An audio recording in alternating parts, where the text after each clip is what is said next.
ole tuntuma chuan pumal soma thina chungchang side b ngai thakna kan nei don ani khojol harmon veng vcp puzona biakna kan nei don ani ama sa in pima nuni biakna pumal soma nupui kan ron nei towa comment te atui hnai lo thin ema ko har chung ta na tor shom chia shom tak tak te awma wangin comment te off ani a ti chuan pima nunin atuar theilowa mei thai ani a puitu nei lo ani awangin engpo ni sela milo delete sakram ro atia kan delete ani ti kha milan khre sakta ula thlir tu ten ti chuan thlir tu te ngen na siam duwa mihring pakhat du dan hian khovela hian huna man theilo akal theilo ani ti hi kan hriat thara poimo hle mai fake account nei ten comment kan du tuilo abigin tongkam moi tak tak advice mason na rabi thar langkai tura infuina tongkam te hi chu kan hre thiam ve viau ani ti lai te kha hre sakta ula tongkam achang fak thin ti te mi zia ainang lo mihring hi tongkam nem rungat hi miril lu tha midik ani bik lo ti te po hreila tin kan channel te hi kan ran na ala rei lowa akum em po ala tling lowa october tha hian kum khat acham kan mang don chau ani a crime kan khoitel ani a tongkam te kan improve chhozela advice chi sang comment chan le nom tak tak te po in om chau ti ka hria a atlang puin tongkam moi lo ron chak thin te media lama hen enila fake account mang thin te le channel mi ngai hluwak lo tu te subscriber lo te mo min sub lo tu te ni chu ani deuh tlang pui ni ami social tu reng zongin abigin mipa mizoram mipa te inen fi atul kan tong thei ma dewani mei chi ai hen kan rap thak to a apoi ni amoi lo ani kan background kan chung ko din mun hi kan phaulang zela media hian ti hi hre ta tha a mi tong kam nem rungot interview hi anril ru zong in anvei zui bik vek kherlo ti lai te po hre ta tha mi jai nang lowa then tong kam thum deuh nem deuh tong kam chang deuh fak te po mang kan om kan ril lu ni vek kherlo ti chuan mi jai nang vek ta se khovela hian kan kho sa ho thengem mi je chi sang tong kam inang lo tak tak te kan om hian pathian ro pui zia te po atar lang thina ni ti te phoi hriat tel tha ni azau zokin pathian khong ina zara kan kal chho bek bekanga kumlinga te han vei sela ma kan son chhoviau tura ngai photang ti chuan min khong ai tu te min mang ai tu te min du sak tu te subscriber te viewers te chunga kalom hle mai ti kha kan soilang du boka chakna tharui min pe tu te ma son na min pe tu te in ni ti kha sherengin comment a khan mangai na oka indu sakna comment khan uche ram thinila channel danga te pawni ang midang tan mal somna kani thei ani media khaltang hian crime big hi chu isu aliena aboi thak thina tongkam thiamlo sa nen interview ma chon hi har em ani ti hi hre sakram ro content dang nen hian ainang thailo hrim ani ti hi kan hre tangai chuwangin mi pui ten clear tu ten crime tual thin arap thak tak te hi youtube channel nei ula siam ve chin ula in hremayang ti ha ka soidu ni ole puzona khojol harmon veng vcp biakna leng ai thakna elo nei yang he sil thenga hi in khotang hroi tu te khan in hret puem engtin nge he thil hi a thlen dan kim changte hret aremem kan thian pa khan ta thoka usoma kha chor turin anin tia so thing hum tho turin mo chuan a fe huna kana fe tamai lowa tar som vela hian thian pa chu azukala ina chuan ma chawa cheng he nia kongka hian azuk da ta chuan tuna athut na khan bang he bang khan chu atiamo ani chuan roi do niang a bat tutui ve ก็ตีที่คันโลมหาดำไม่รอบ่อินจูก็ตีที่รำเรียกตัวคันเนี่ยอากาศสั่นเลยมั้ยส่วนนี่เลงโลกัลตากโลว่าชวนรถโลคันสกูตี้ชวนน่ะสุกัลเนี่ยทุนงายคันโลลัทุตะเสียโมทุนงายโลลัทุตะสีจูกะเรนค่าอมโลอินาคันเอาว่าลูตะคันเอาว่าช่วยดูนกกันนี่โอมาเสียหารตะไม่สิโลคงเวโตสินี่ก็น้องที่รู้สิรู้โตรู้นี่โดนที่พออาเทียนี่โอเมคือตาจวนกัน police ลำเตียนโฟนว่าตาตอนแรกหลักโลวางจัวอินวรมินลงมาลูกรอนเตียจิตาเตียนี่ง VCP น่าจุเสียนป้ากันเนี่ยที่มึงซื้อมามีรอนโฟนนะโมแต่ช่วงโฟนมีกันบางโดนเชื่อจูปอจูฮัลโหลฟังไม่ถึงกะเตียกะกัลตากะหลานตาละสกูตี้เฮียมีปทุมลีเวลิจูเป็นอมเวนตะจูปทุมเนี่ยปลีจวนลงออกมากะว่าลูกเวโมลูกโปกะว่าหัวนี่จวนคุยจวนลงอินคายเนี่ยบ่จะคุยเฟยเดวเล็กเนี่ยเอ็นขายนะตามาระเดวจังอะโมมาจุดสวงนี่ล่ะคืออย่างจูกะว่าหมู่ด่านเลอติระกินอมด่านชวนกันคอยส่วนช่วงแล้วว่าปวนที่ข้านั้นขัวโมกุลีสันโลเถละปวนจะพอจวนห้องละส่วนตากุลีที่ข้านนั้นหลักชะตาหลักสายตุไม่ยังปีที่ข้านหันเถละโมชัวตาข้านหันมุตาเกที่ข้านรู้อากาศจ้าที่ข้านรู้คงดึกตอนหันเนี่ยมีเดี๋ยวนะจ๊ะอาริงจะปกข้านรู้คงละโมทางข้าหันตีมีเด็กที่ข้างอายอากาศจ้าข้าจะอันเนมดึกนกก็งาจะโลจนละคงถึงแล้วตาคือจะอัดล้างปุ๋ยคานไอ้คายลงนี่เสละเอ็นตินันเอกเจมโออันจีเตอัตถินาอันเลเตอันจีที่เวค่ะทำไมอันเลค่ะอัชัวอัตอยเตเห็นอัชัวโม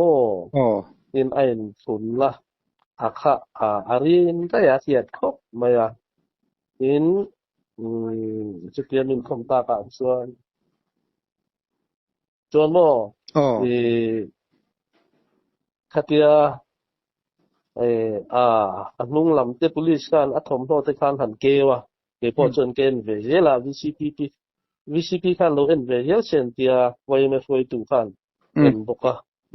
วันหิมดำอัตักษาค่ะหิมดำนินกันเกียอปุ่มลำเตปุอันเกวะอาเกกอร์ปอกันหันหิมาอันเกวะเกปนอาเกแต่ชุกจุกพยาอัจฉริเตปุคักพยาโมหิมนินกับเกียมานีinti lumnge kachori luboy mani inti lumnge kachuni inalanga pipot la no mani inti nge choni ka anti tupo chuka mu be ton manga parung vel chon hu kan omang khaten ti ka kan ki cha yamo na fin fia kan do wang kan police kan film pura chiang de anti chiang ko mai ti chiang chu khotlang khoi tu te in ni na angin khalai kan pu so ma mi ya hi zu in thun ani thu han nu khan ran soi thawa inti hlum ril ru boy engamo han vak chang engamo I amanun phung sum shima hian enge nemo khalai khan chut tiang la ma chuan an nei to ka hi mi alo wa mo ril ru boy le le ngemo han ngai to ma te chu ka se chuang mi alo wa amai ro chu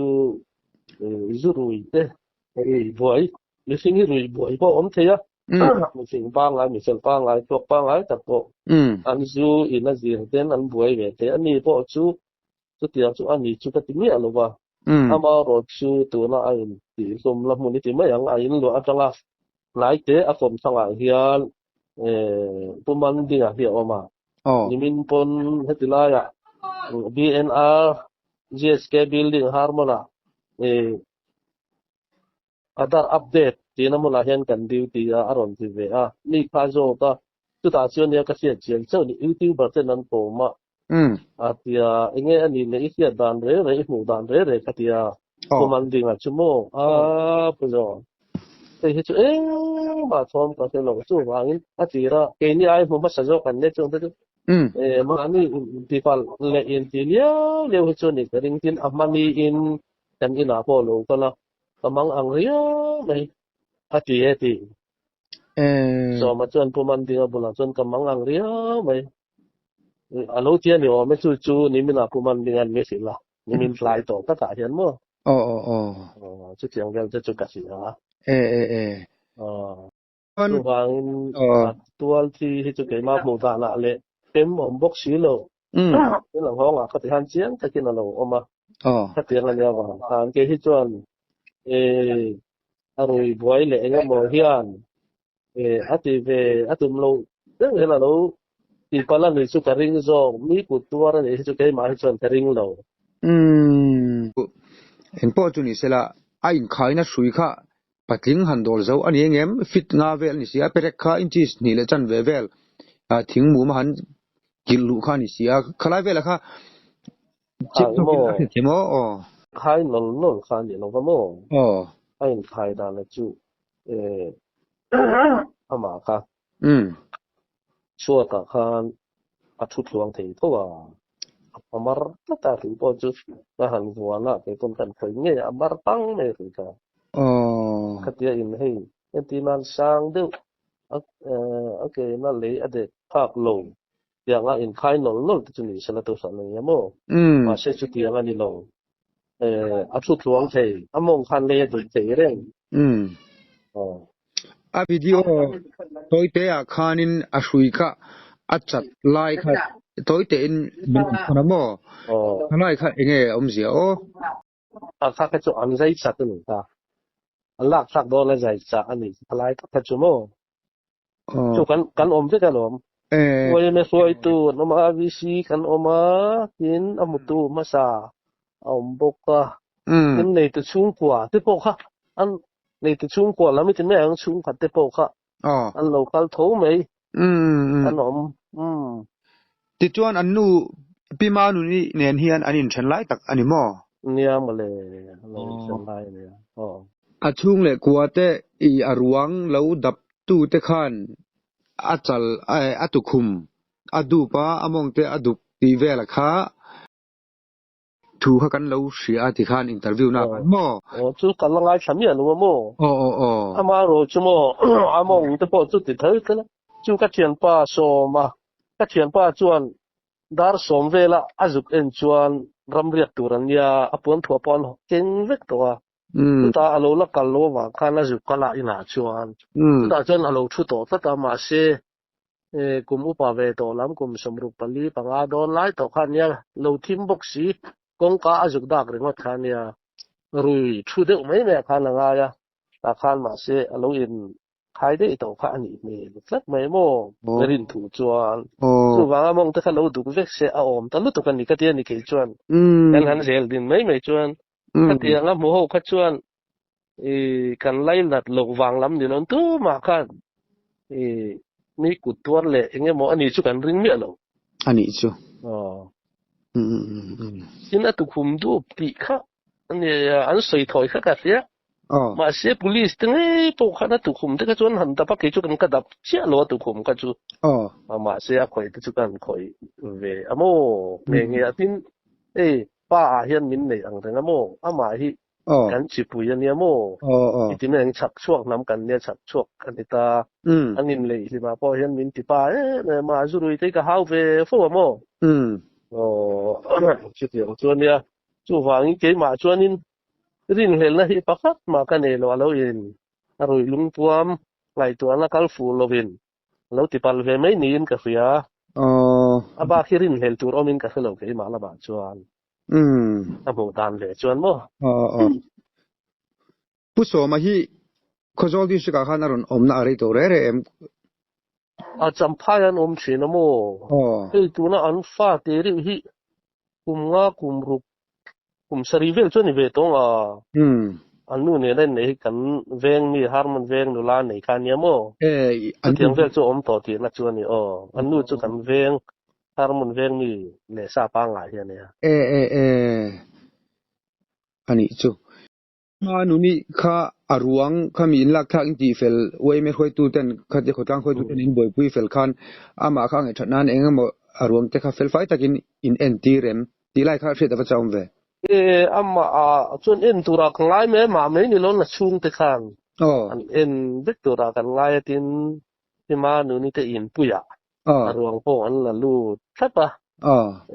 an in puya an fel khopamo an ni hi tima nu ni te in pui hi athom no te po an thla ka mo an phel ve kang thom no te kha thom no khatia thong mai tu ra in thuam to kha nia thom no asil fen ten thak ve ka an mu chen veu ka ring tu nge om chu ka sel wa in pui khuma bedroom an la lu ta mo tu wang chuan kha nga chuan tu nge che kha tu nge lo kha chu ka wa se to che lo wa a ron chua don che pa khan ka wa lut ve a khuma chuan re lo te chu bedroom ma chuan ka wa thir ve lo ka mo chuan lo hak san thir ve to postmortem tu hian an ngen lo cheu nge inok lum manin ti lumang ti hi chu postmortem hi ani dan tang pui ni thin sia khalai vela kha soi lem lo wa mo postmortem kha tin kha te lai police om le a han mu tu ho zong zong khan postmortem lai tu ranga khan kan ngai lo te ka ni in ka sia ma ni in ti pal ve nge ya khan kan ngai de vek mai kan pom vek mai kha te lai khan ani chu tiang rin du khatu man kan pulo postmortem ti po ka ani chu ole alom om hle mai imbiak na hun tha te min sin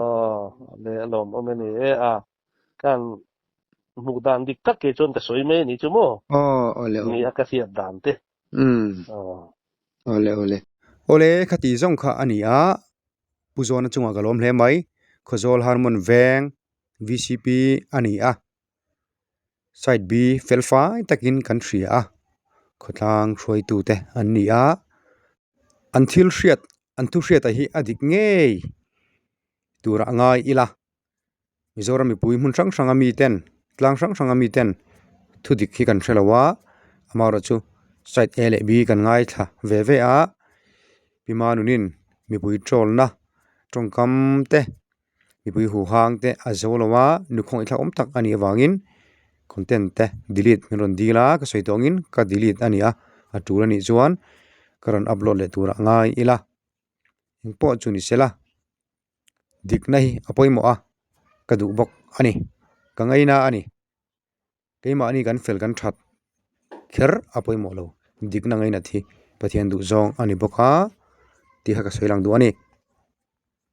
ole viewers te comment lama kan ngai dan te soi ila amaro chu kohar chung te ta na tor shom chiar shom tak tak te kham nu chelo ram turin kan ngen thar le ni ta sela tongam moi lo lutuk angchi khachu chiar a amani media ani mi puin an mudo thina kan mi zia kan chung ko mi zia kan tar lang mai thina ni ti hi kan che tar poimo ti chuan hi from channel le report me kher mai lo turin comment ramila kan comment ha thlon mai don ani ka channel a chuan ti kha ka soilang du bokani midang ta na phurit siam tu ni lo ram hi tumila mal somna thlen tu kan ni thelo ani po in ti chuan video te hi ani tu te phalna loin lo copy lo lak chon ngot hi arem lo ani report ka thelut mak to don ani mi pakhat in tumni video min lak sak to amar chu engma report kala me sak lowa kan channel te la te amar chu zong chang lo sham sela thau me engpo ni se pumal soma chungle kwa nu pui fanau kal san tak zong te pathian thamon na ompuina atharin lo chang ula du sakna kahlan ani ti chuan khotang throi tu tele mi pui te inkara borok thra thil thra irchok ram sela thudik ngaina mi khotlang district ni hitum thawila Mizoram Christian ram hi anuam ani mai ole in zawai mang tha ule